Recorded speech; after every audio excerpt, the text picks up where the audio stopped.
హైదరాబాద్ లో schools parents association ఆందోళనకు దిగింది. రంగారెడ్డి కలెక్టరేట్ ముందు మౌన ప్రదర్శనకు దిగారు విద్యార్థుల తల్లిదండ్రులు. అధిక ఫీజులపై ప్రశ్నించినందుకు స్కూల్స్ యాజమాన్యం తమను ఇబ్బందులకు గురి చేస్తున్నాయని వారు ఆరోపించారు. ప్రభుత్వం వెంటనే జోక్యం చేసుకోవాలని, వారిపై తక్షణమే చర్యలు తీసుకోవాలని డిమాండ్ చేశారు తల్లిదండ్రులు.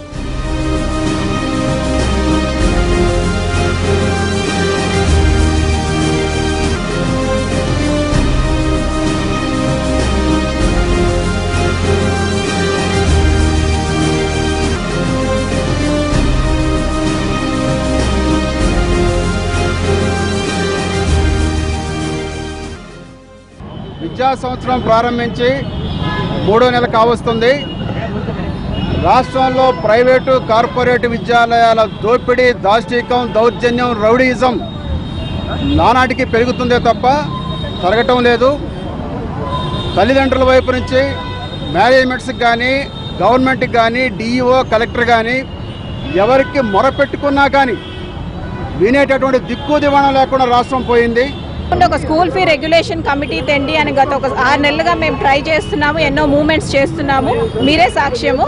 సో ఇది ఇలా అయితే వీళ్ళు ఎప్పుడైనా ఆ కమిటీ తెచ్చేస్తారేమో అన్న ఒక భయంతో స్కూల్స్ ఇప్పుడు టీసీ అనే అస్త్రాన్ని వాడుతున్నాయి. ఎవరైతే పేరెంట్స్ ఫీ హైక్ ఎందుకు చేశారు అని స్కూల్ మేనేజ్మెంట్ని ఏ క్వశ్చన్ చేసినా సరే ఫస్ట్ వాళ్ళు ఇచ్చేది పిల్లలకి టీసీ. సరే టీసీ ఇచ్చారు అంటే ఇప్పుడు సెంట్ యాన్స్ విషయంలో తీసుకుంటే మిడ్ జూలైలో టీసీలు ఇచ్చారు. మరి స్కూల్స్ వాల్యూ బేస్డ్ ఎడ్యుకేషన్ ఇస్తున్నప్పుడు జూలైలో ఒక పిల్లలకి టీసీ ఇస్తే ఇంకే స్కూల్లో అయినా వాళ్ళకి సీట్ దొరుకుతుందా? అది ఎవరు ఆలోచిస్తున్నారు? అలా అని మేము డిప్యూటీ డిఓ దగ్గర నుంచి కమిషనర్ దాకా వెళ్ళాము, కానీ అందరూ చేతులు ఎత్తేశారు. మేమేం చేయలేము అనే ధోరణిలో ఇప్పుడు ఈ రాష్ట్రం వర్క్ చేస్తుంది. మేము ఈరోజు కలెక్టరేట్ ముందు ఈ ధర్నాకు పిలుపునివ్వడం కూడా కారణం ఏంటంటే మాకు ఒక మెకానిజం కావాలి. మాకు ఒక ప్రాబ్లం ఉందంటే మాకు రిడ్రెసల్ గ్రీవియన్స్ కమిటీ ఎక్కడుంది? మేము ఎవరి దగ్గరికి వెళ్ళాలి?